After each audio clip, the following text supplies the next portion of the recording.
BNP যদি একটা ভূ দেয় একটা অস্তিত্ব থাকবে, আগামী জাতীয় নির্বাচন অবশ্যই ডিসেম্বরের মধ্যে হইতে হবে।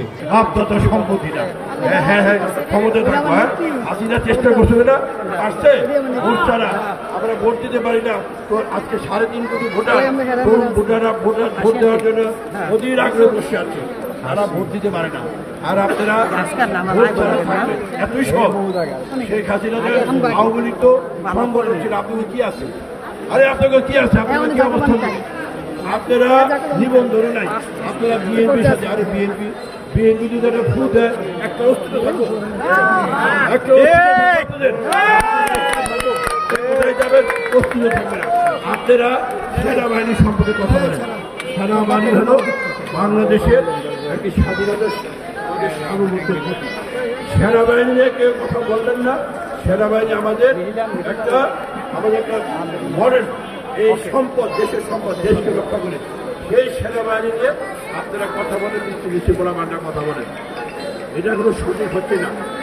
দেশকে ভালোবাসুন, দেশটাকে একটি ভালো অবস্থায় নিয়ে যান। দেশের যে অবস্থা, মানুষের ব্যবসা নাই, বাণিজ্য নাই, মানুষের আয় নাই। এই সামনে একটা ঈদ, এই কোরবানিদের মানুষের কি করবে? আজকে ঈদের কোনো ভাব নেই। আজকে মানুষের আহাকার চলছে দেশে, খাবার দাবার থেকে শুরু করে সব জায়গায়।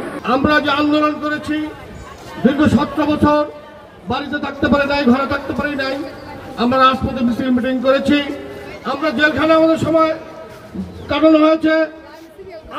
আমাদের উপরে যেভাবে আওয়ামী লীগ সরকার নিপীড়ন নির্যাতন করেছে, তবুও আমরা আমাদের দল থেকে আমরা পদচ্যুত হই নাই।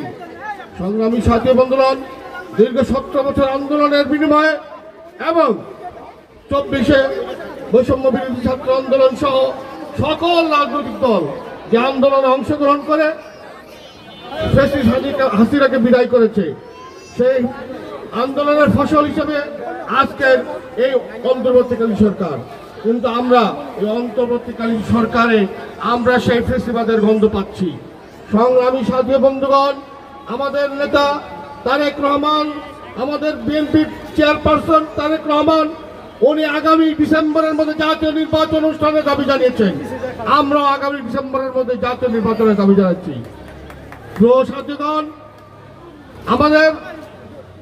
আমাদের প্রাণপ্রিয় নেতা, আমাদের ভাতিজা মরহুম আলহাজ সাদেক হোসেন খোকা ভাইয়ের সুযোগ্য সন্তান ইঞ্জিনিয়ার ইশরাক হোসেন আদালতে যাকে রায় দেওয়া হয়েছে, যাকে নির্বাচিত ঘোষণা করা হয়েছে, এই সরকারের অন্তর্বর্তীকালীন সরকারের এই উপদেষ্টা, আমি নাম বলবো না, এই উপদেষ্টা এই ইঞ্জিনিয়ার ইশরাক হোসেনকে পরিকল্পিতভাবে শপথ বাক্য পাঠ করানো থেকে বিরত রাখা হয়েছে।